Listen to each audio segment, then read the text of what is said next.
దేవుని నామమునకు మహిమ కలుగును కాక.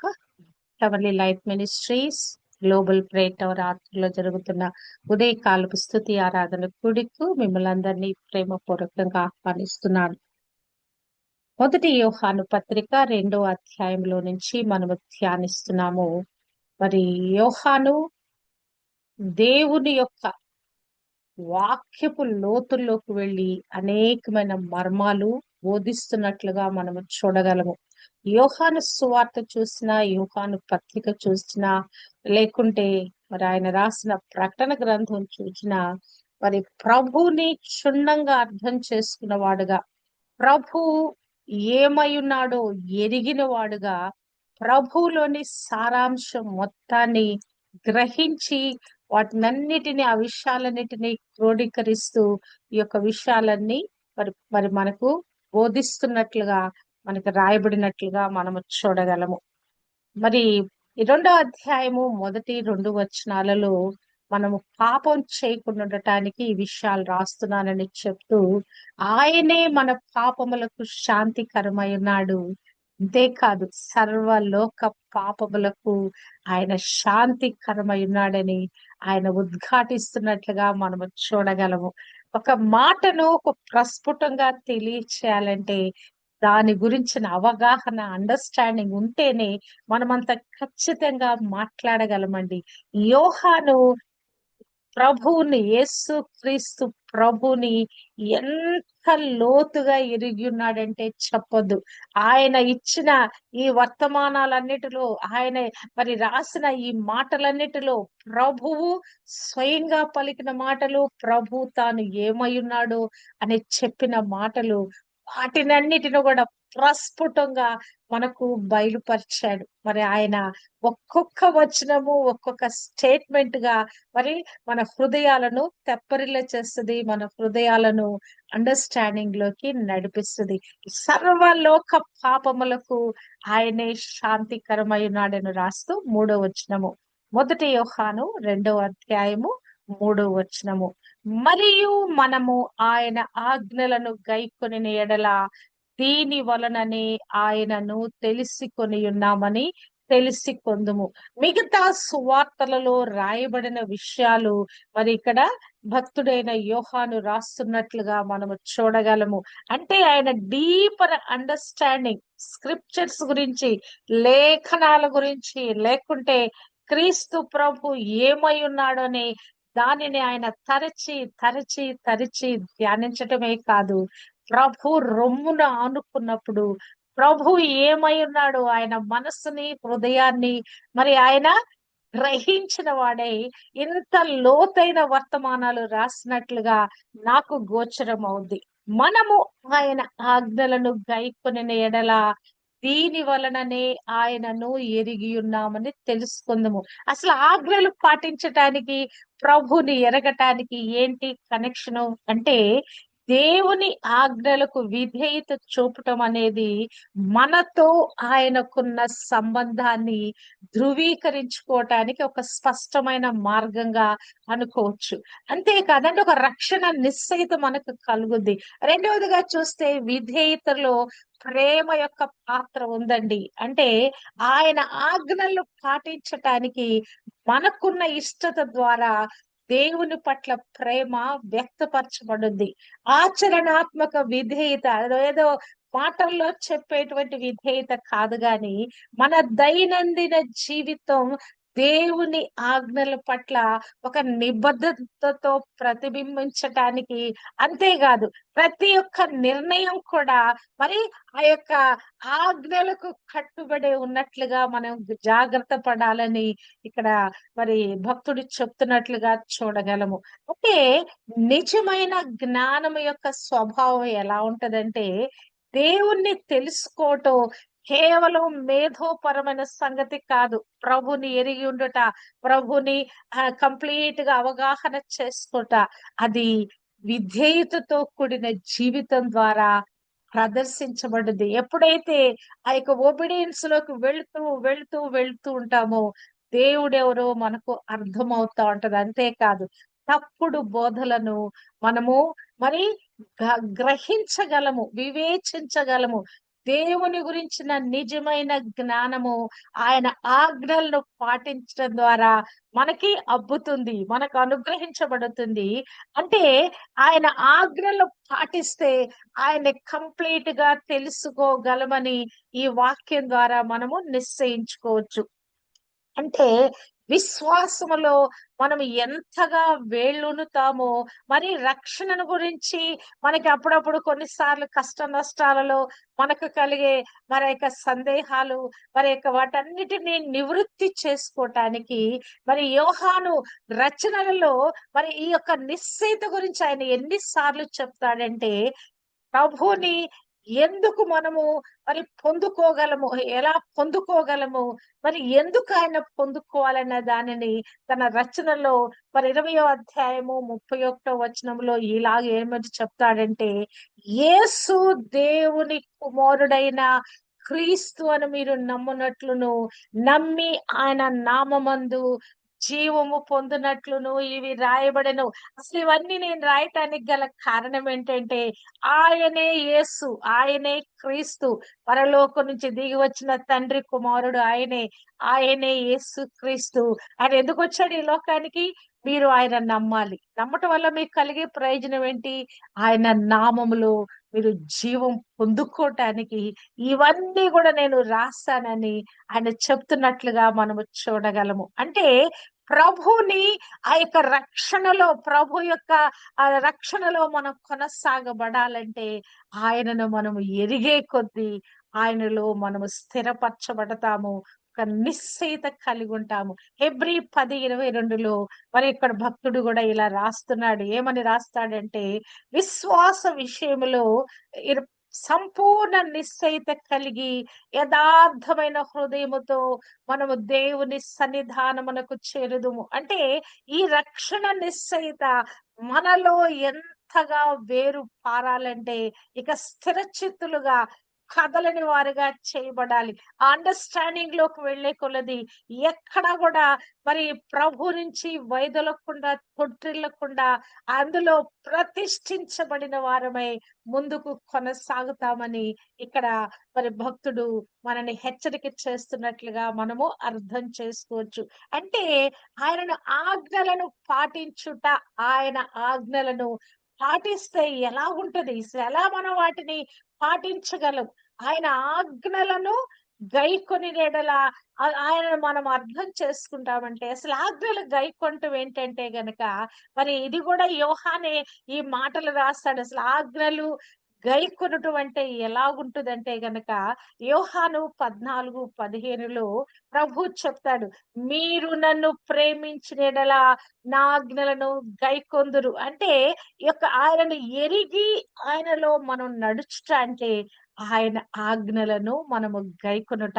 మరి ఆ 14:21లో అంటాడు, నా ఆజ్ఞలు అంగీకరించి వాటిని గైకొనువాడే నన్ను ప్రేమించువాడు. అంటే దేవునిలో మనము నడుస్తున్నాము అని అంటే అర్థం ఏంటంటే, మరి దేవుని ప్రేమిస్తున్నాము అని. దేవుని ప్రేమిస్తున్నామని అర్థం ఏంటంటే, ఆయన ఆజ్ఞలను గైకొనుటే. ఇదే యోహాను పత్రిక 1వ అధ్యాయము 5:3లో మొదటి యోహాను పత్రిక 5:3లో చూస్తే, మనము ఆయన ఆజ్ఞలను గైకొనుటయే దేవుని ప్రేమించుట. అసలు చూడండి, ఈ రెండు ఇంటర్లింక్ గా ఉన్నట్టుగా చూడగలం. దేవుని ప్రేమించుట, ఆజ్ఞలను అనుసరించుట. ఆజ్ఞలను అనుసరిస్తే దేవుని ప్రేమించిన వారుగా మార్చబడుట.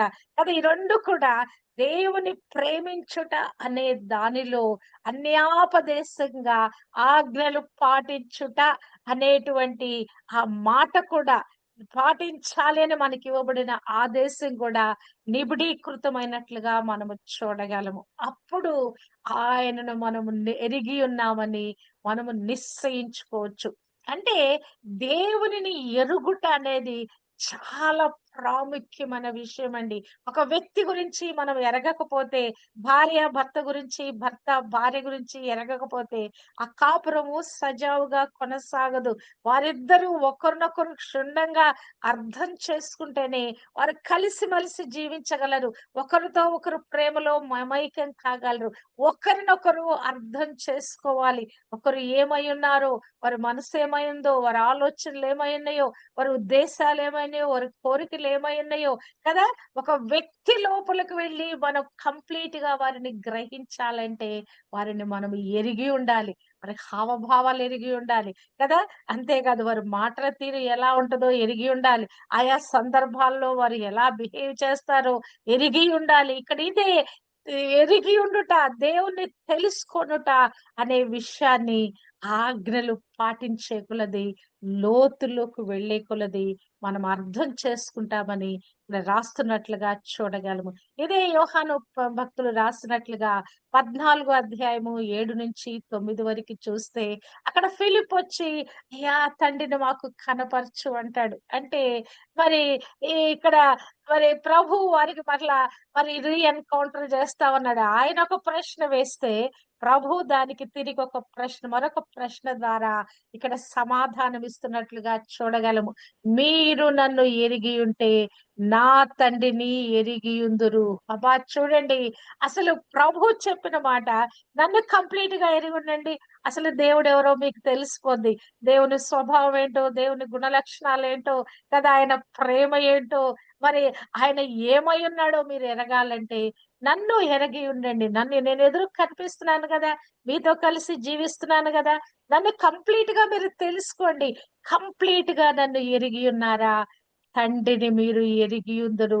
ప్రత్యేకంగా మీరు తండ్రి యొద్దకు వెళ్లి ఆయన చూడలేరు. ఆయనతో సహవాసం మీరు చేయలేరు.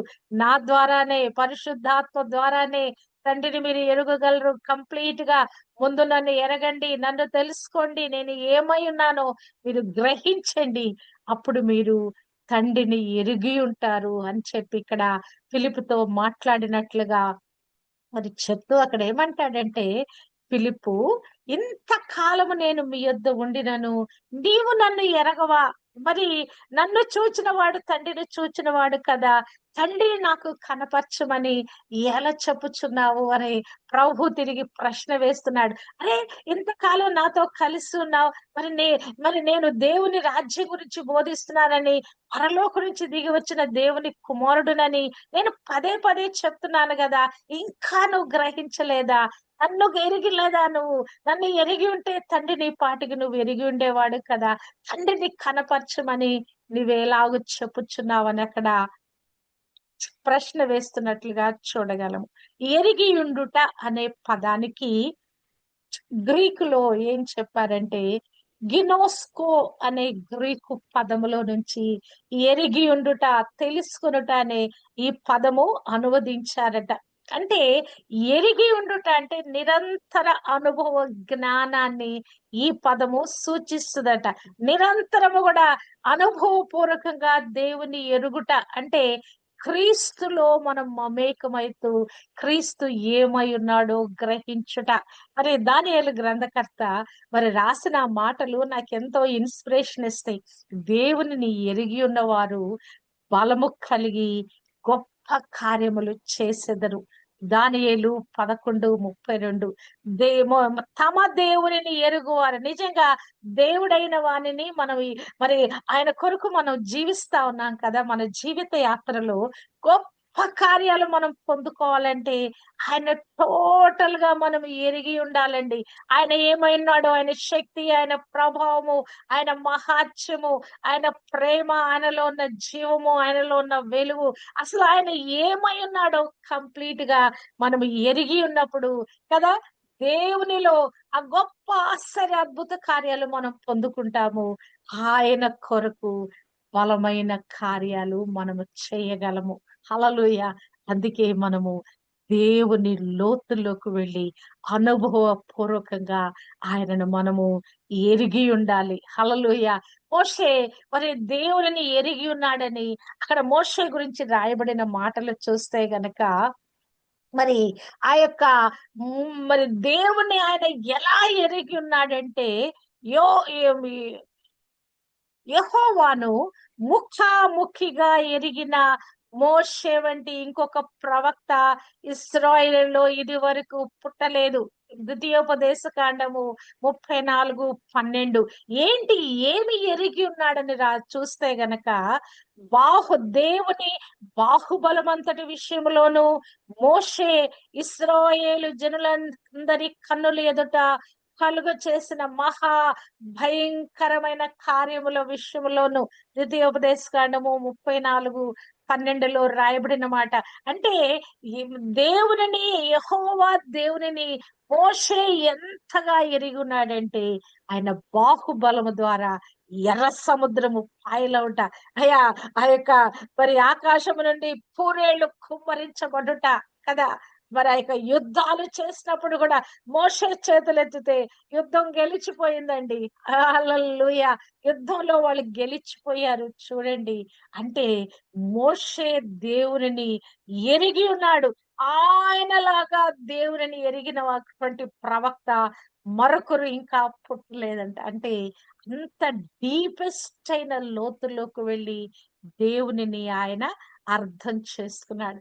యోబు కూడా మరి ఆ యొక్క తన శ్రమల కాలం అంతటిలో కూడా ఆయన బూడిదలో కూర్చొని ఆ యొక్క ఈ యొక్క మరి ఒక విమోచకుడు, ఈ విమోచకుడు ఉన్న ఈయన మరి ఎవరై ఉన్నారని చూస్తే గనక ఆయన సజీవుడు, ఆయన నిరంతరము జీవించేవాడు, ఎవరైనా నా విమోచకుడు, నన్ను విమోచించువాడు, ఆయన సజీవుడని నేను ఎరుగుదును. మనం ఈ స్టేట్మెంట్ ఇవ్వగలగాలండి.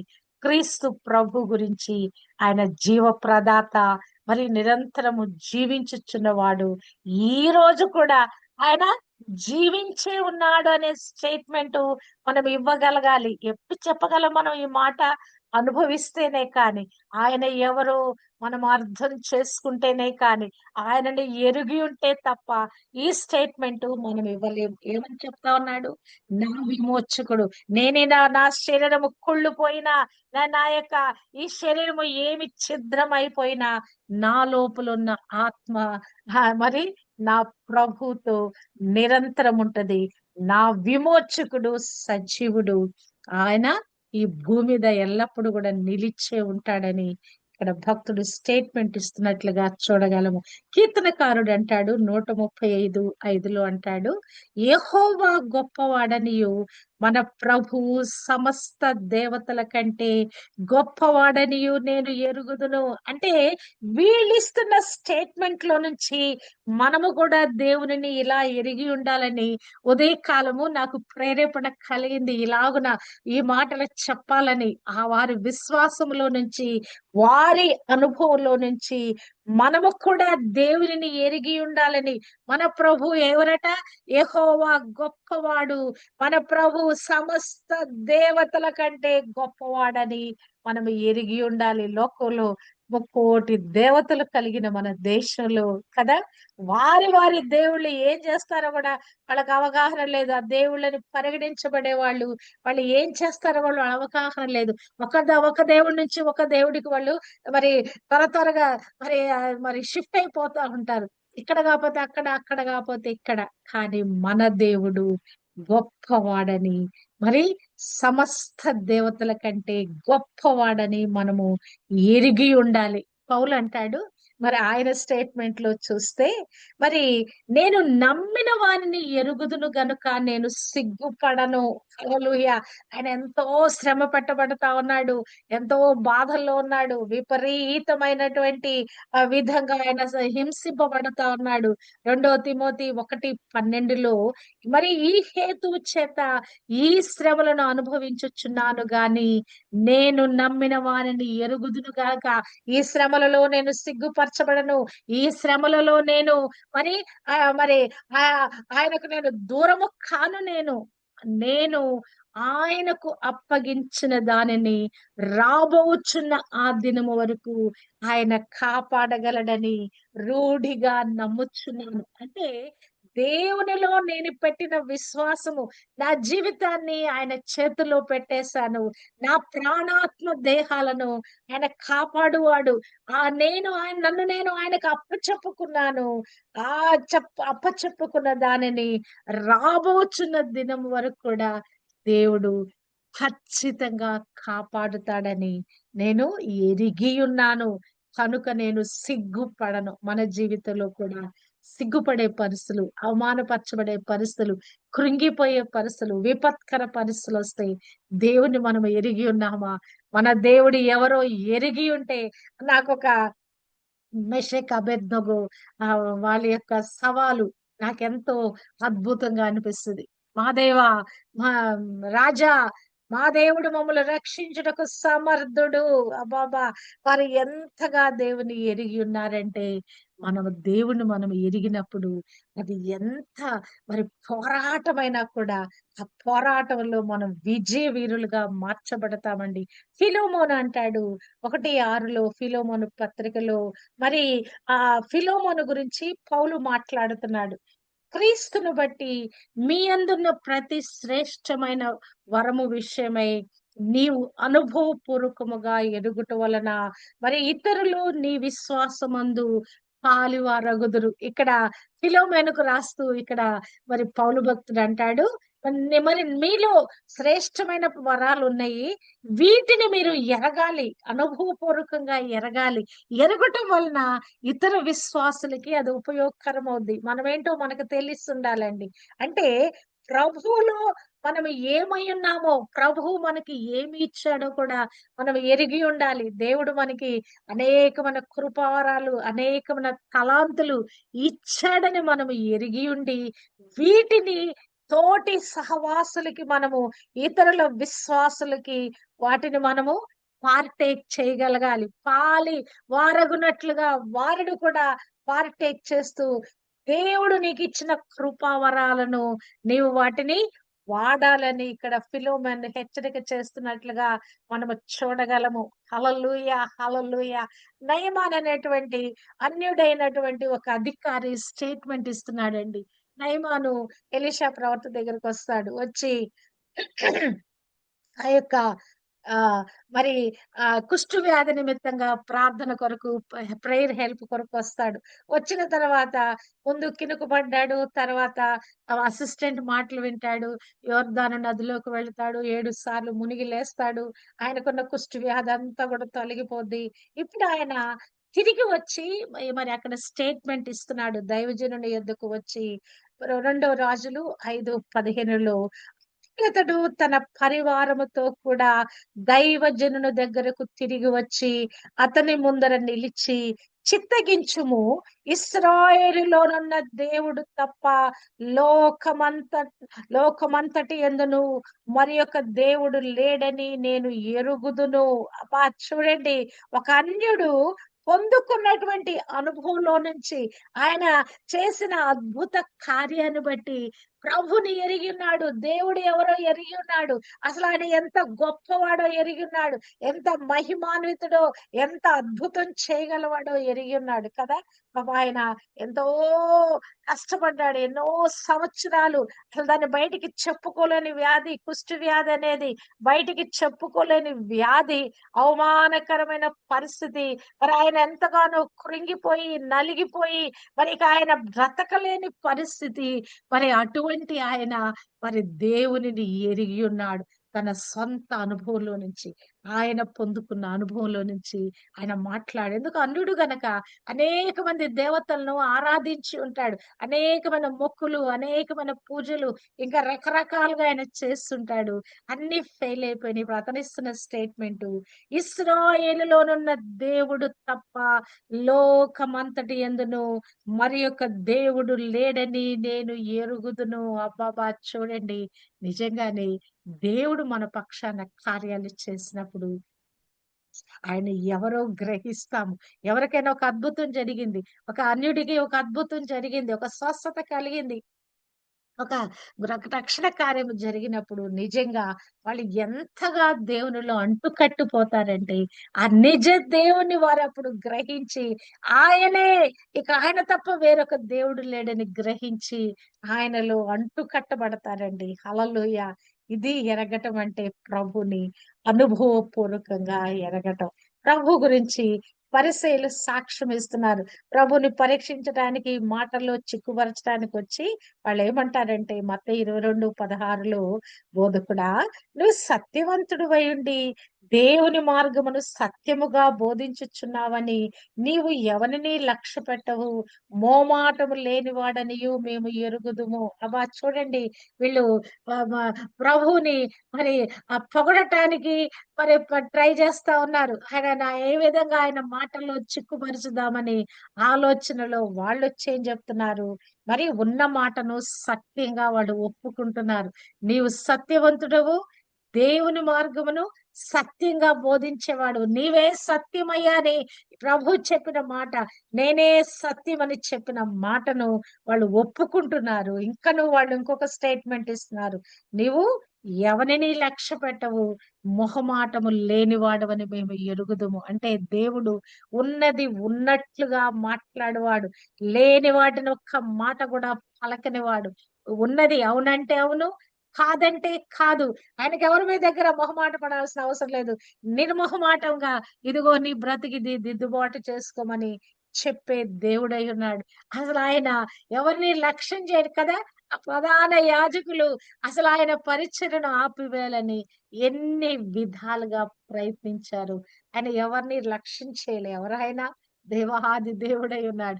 ఆయన చేతిలో సృష్టించబడిన ప్రజలమై ఉన్నాము. మరి ఆయన కాకపోతే ఆయన నరావతారిగా తగ్గించుకున్న వాడిగా వచ్చాడు ఒక పని చేయటానికి గనక. అందులో కూడా తన పని చేసే విధానములు ఎవరిని లక్ష్య పెట్టలేదు, ఎవరిని మెప్పించాలని ఆయన చూడలేదు. హల్లెలూయా! గుడ్డివాడు బాగయ్యాడు కదా.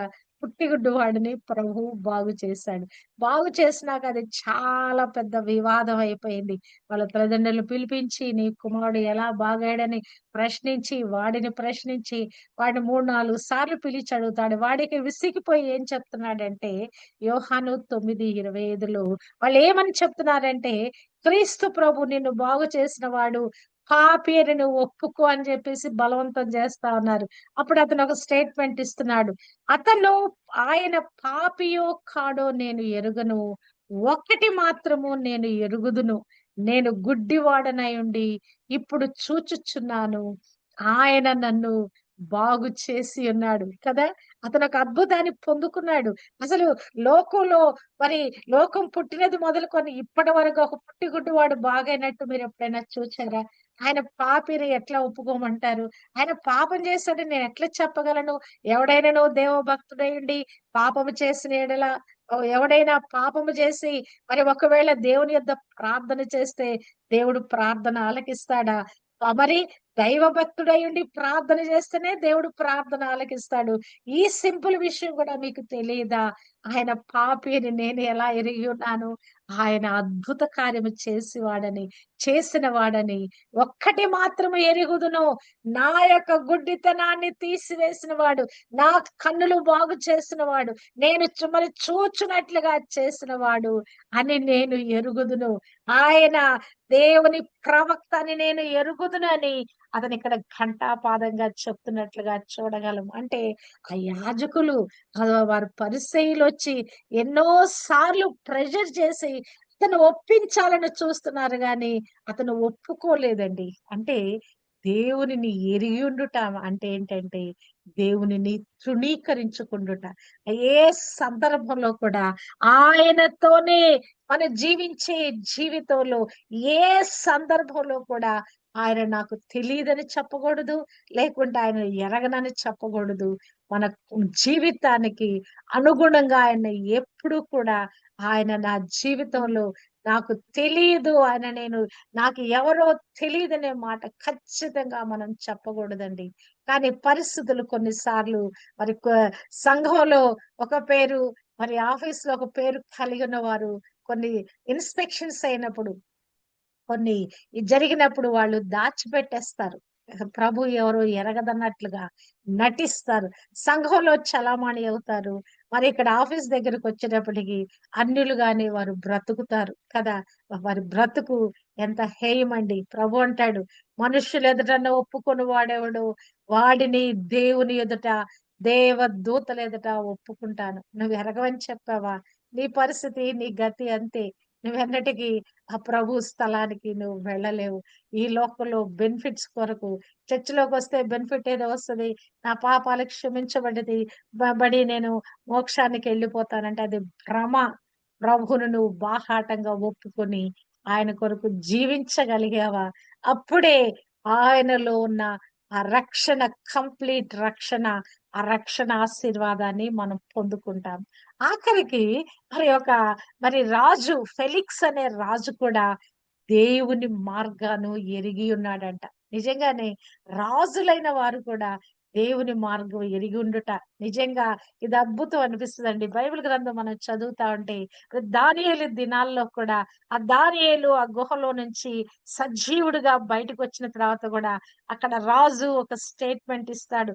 ఈ దేవుడే దేవుడు, ఈ దేవుడు తప్ప ఇక వేరే దేవుడిని పూజించటానికి వీలు లేదని ఆయన ఒక స్టేట్మెంట్ ఇస్తాడు. అంటే కనులారా చూచి అనుభవంలో నుంచి వారు పలుకుతున్న మాటలు, దేవుడు ఎవరో, ఆయన ఏమి చేయగలడో, ఆ సింహాల బోనులోకి వేయబడిన ఆ దావీదు సజీవుడికి వచ్చాడు. మరి దావీదు మీద నేరం మోపిన వాళ్ళు ఆ లోపలకు పడవేస్తే అవి మరి వాళ్ళను చిన్నాభిన్నంగా చేసి తినివేసిన ఆ సింహాలు మరి ఇప్పుడు ఏ దేవుడు ఆయన రక్షించాడు? ఆ రక్షించిన ఆ దేవుడు ఎంత మహిమాన్వితుడు ఆయన అక్కడ చాటి చెప్తున్నట్లుగా మనము చూడగలము. మరి చూస్తే గనక దయ్యం కూడా ప్రభు గురించి ఎరిగిందటండి. మానవులమైన మనము ఎరిగి ఉండుట అది విశేషమేం కాదు. ఎందుకంటే ఆయన పోలికలో పుట్టాం, ఆయన స్వరూపంలో ఉన్నాం కదా! ఆయన మనల్ని దర్శించాడు, రక్షణ మార్గంలోకి నడిపించాడు, ఆయనలో కొనసాగుతున్నాము. దయ్యానికి కూడా ప్రభు ఎవరో ఎరిగి ఉందంటే అసలు ఇది విశేషమైన మాట. మరి లూకా 4:34లో 34లో వాడు నజరేయుడు అయిన యేసు మాతో నీకేమి, మమ్ము నశింప చేయవచ్చితివా? నీవెవడవో నేను ఎరుగుదును, నీవు దేవుని పరిశుద్ధుడు అని బిగ్గరగా కేకలు వేసెను. అబ్బాబా చూడండి, ఒక దయ్యము ప్రభు ఎవరో ఒప్పుకుంటుంది. నీవెవరో నేను ఎరుగున్నాను. ఎవరట? నీవు దేవుని పరిశుద్ధుడు అని కేకలు పెడతా ఉందట కదా! మనం ఎరిగి ఉన్నామా? మన దేవుడు ఎవరో ఎరిగి ఉన్నామా? ఆయన ఎంత పరిశుద్ధుడు కదా! ఆయన ఎంత ప్రేమమయుడు, ఎంత మరి జాలిగల దేవుడు, కనికరం కలిగిన దేవుడు, ఎంతగా అద్భుత ఆశ్చర్య కార్యాలు చేయగలిగిన వాడు, ఎంతగా ఆదరణకర్త, మన కన్నీరు తుడుచువాడు, మన ప్రతి పరిస్థితిలో జోక్యం చేసుకొని మన జీవితాన్ని చేయి పట్టి నడిపించేవాడు. నువ్వు ఎరిగి ఉన్నావా? దయ్యం స్టేట్మెంట్ ఇస్తా ఉన్నది. ఆయన నీవు మరి ఆయనతో చెప్తా ఉంది, నువ్వు దేవుని పరిశుద్ధుడు అని కేకలు పెడతా ఉందట. మరి మార్కు 1:34లో ఆయన నానావిధ రోగముల చేత పీడింపబడిన వారిని స్వస్థపరిచి అనేకమైన దయ్యములను వెళ్ళగొట్టెను. అవి తన్ను ఎరిగియుండినందున ఆయన ఆ దయ్యములను మాటలాడనివ్వలేదు. దయ్యం పట్టిన వారిని ప్రార్థన చేస్తామంటే ఎంత విపరీతమైన ప్రేలాపనలు చేస్తారు. ఎక్కడి నుంచి వచ్చామో ఇంకేదో రకరకాలుగా మనని ఏమర్చటానికి ప్రయత్నిస్తారు. దయ్యం పట్టిన వాళ్ళు ఆ విడుదల, స్వస్థతల ప్రార్థనలు చేస్తున్నప్పుడు అది రకరకాలుగా అసలు ఎన్నెన్నో మాటలు ఎక్కడెక్కడికో తీసుకెళ్లి మనని మస్ప్రజం చేయడానికి ప్రయత్నిస్తది. కానీ ప్రభు అవి తన్ను ఎరిగినందున ఆయన దయ్యములను మాటలాడనివ్వలేదు. దయ్యాలని మనం మాట్లాడటానికి అనుమతి ఇవ్వ, వాటిని యేసునామములో వాటిని కాల్చివేయాలి, వెళ్ళగొట్టాలి, కాల్చివేయాలి. వాటిని మాట్లాడటానికి మనం అవకాశం ఇవ్వకూడదు. అపోస్తల కార్యము 19:15లో దయ్యము నేను యేసును గుర్తెరుగుదును, పౌలును కూడా గుర్తెరుగుదునని అస్కేయవు కుమారులు మరి ఆ సేవ చేయడానికి బయలుదేరారు. యేసునామాన్ని ఉచ్చాటన చేయడానికి బయలుదేరారు. అప్పుడు ఆ దయ్యం అంటది, మరి అక్కడ మరి యేసును నేను ఎరుగుతాను, ఆయన ఎవరో ఆ దేవుని కుమారుడని నేను ఎరిగి ఉన్నాను. పౌలు కూడా నాకు తెలుసు. పౌలు మరి దేవుని ఆత్మతో నింపబడిన వాడు. పౌలు దయ్యాలను వెళ్ళగొట్టడం అంటే ఓకే, వాటికి మరి ఆయనకు మేము లోబడతాము, పౌలుకు కూడా మేము లోబడతాము, మీరు ఎవరు అని చెప్పేసి వారి మీద దాడి చేసి వారిని లొంగ తీసుకున్నాయంట. అంటే దయ్యాలు ప్రభుని ఎరిగి ఉన్నాం, మానవుడు మరి దేవుణ్ణి ఎరగలేకపోతున్నాడండి. ఎంత దౌర్భాగ్యమో చూడండి. దేవుని పోలికలో పుట్టినటువంటి మానవుడు దేవునిని ఎరగలేకపోతున్నాడు. ఎంత దౌర్భాగ్య పరిస్థితి చూడండి. మరి మరి క్రీస్తును వెంబడించే మనము ప్రభుని ఎలా ఎరిగి ఉన్నాం, ఎలా రక్షణలోకి వచ్చామంటే, ప్రభు ఇప్పుడు ఏమై ఉన్నాడని మన స్టేట్మెంట్ ఉండాలంటే 1 కొరింథీ 8:4 ఒక్కడే దేవుడు తప్ప వేరొక దేవుడు లేడని మనము ఎరుగుదుము, లోకమందున్న విగ్రహము వట్టిదని మనము గ్రహించి ఉన్నాము కదా. లోకంలో అనేకమైన విగ్రహాలతో నిండిన మన దేశంలో దేవుడు మనల్ని ఆకర్షించి ఆ విగ్రహారాధనలో నుంచి మన బయటికి తీసుకొచ్చాడు. నేనే దేవుడను, నేను తప్ప వేరొక దేవుడు లేడని ఆయన చెప్పిన ఆ మాటను గ్రహించిన వారమై ఆయనను వెంబడించు వారిగా చేయబడ్డాం. మత్తయి 13:11 ప్రభు చెప్తున్నాడు, పరలోక రాజ్య మర్మములు ఎరుగుట మీకు అనుగ్రహించబడినది, అన్యులకి కృప దొరకలేదు. ఎరిగి ఉన్నామంటే ఏమేమి ఎరుగుతున్నాము మనము? పరలోక రాజ్యం మర్మములు. ఇలాగున దేవుని వాక్యాన్ని బోధిస్తున్న దైవజనులందరూ ఒక్కొక్క మర్మాన్ని, ఒక్కొక్క విషయాన్ని ఆ యొక్క బైబిల్ గ్రంథంలో రాయబడిన వాక్యాలన్నీ బోధించటంటే ఏంటి? పరలోక రాజ్య మర్మాలు మనకు బోధించబడుతున్నాయి. మనము ఎరుగువారిగా మనం చేయబడుతా ఉన్నాం. అంతేకాదు, యాకోబు పత్రికలో మరి ఇక్కడ ఒక మరి ఒక స్టేట్మెంట్, అంటే మనం అనుసరించవలసిన విధానాన్ని యాకోబు భక్తుడు రాస్తున్నాడు. నా ప్రియ సహోదరులారా, మీరీ సంగతి ఎరుగుదురు గనుక ప్రతి మనుషుడు వినుటకు వేగిరపడువాడు, మాటలాడుటకు నిదానించువాడు, కోపించుటకు నిదానించు వాడై ఉండాలి. ఏమి ఎరిగి ఉన్నామంటే అని మనం ఆలోచిస్తే ఇక్కడ 18వ వచనంలో రాయబడిన మాట, ఆయన తాను సృష్టించిన వాటిలో మనము ప్రథమ ఫలముగా ఉండునట్లు సత్యవాక్యము వలన మనలను తన సంకల్ప ప్రకారము కనెను. ఆయన ఎరిగి ఉండటం అంటే ఏంటి అర్థం? మీరు ఆయనను ఎరిగి ఉన్నారు గనక మీరు ఎంత జాగ్రత్తగా ఉండాలంటే, ప్రతి మనుషుడు క్రీస్తులోకి రక్షింపబడిన ప్రతి ఒక్క వ్యక్తి కూడా వినటానికి వేగిరపడాలి, కానీ మాట్లాడటానికి మరి కోపం చేయటానికి నిదానించు వారమై ఉండాలి. చూడండి, దేవునిని ఎరిగి ఉన్నామంటే మన అనుదిన జీవిత ప్రవర్తనలో మన నోరు కాచుకోబద్దులమైన, మన ప్రవర్తనను కాచుకోబద్దులమైన, వివేచనతో మన జీవితాన్ని ముందుకు బద్దులమైన. 1 యోహాను 2:20 అంటున్నాడు, మీరు పరిశుద్ధుని వలన అభిషేకము పొందిన వారు గనక సమస్తమును ఎరుగుదురు. మనకి ఇవన్నీ ఎలా ఎరిగి ఉన్నాం? దేవునిలో ఇలాగనే ఎదిగేటప్పుడు దేవుని విషయాలన్నీ ఎలా ఎరిగి ఉన్నాం? ఆత్మ ద్వారా, అభిషేకం ద్వారా, క్రీస్తునే అభిషేక్తుని మనము మరి తెలుసుకున్నట్టు ద్వారా ఇవన్నీ కూడా మనము ఎరిగి ఉన్నాం. కనుక మరి మనము ఎరిగి ఉన్న మనం ఏం చేయాలి? మనము భద్రం చేసుకోవాలి కదా. ఆయన ఆజ్ఞలకు లోబడాలి. ఆయన ఆజ్ఞానుసారంగా మరి మనం నడవబద్దులమైన, ఆ ప్రేమలో మమేకం కావలసిన వారమైన కదా. మరి నా ఆజ్ఞలను గైకొని వాడే నన్ను ప్రేమించువాడు, మరి వాడు నన్ను ఎరిగి ఉన్నాడని మరి యోహాను భక్తుడు ద్వారా ప్రభు సెలవిచ్చిన మాటలను మనము గమనించిన వారమై ఆ ఆజ్ఞల మార్గంలో మనం నడుస్తూ మరి దేవునిని ఇంకా లోతులోకి ఎరుగుతూ ఆయనలో ప్రతిష్ఠించబడిన వారమై మరి కదలిన వారమై ఆ సంపూర్ణతలో కొనసాగటానికి దేవుడు మనందరికీ తన కృప అనుగ్రహింప చేయును గాక. దేవునికి మహిమ కలుగును గాక. ఆమేన్.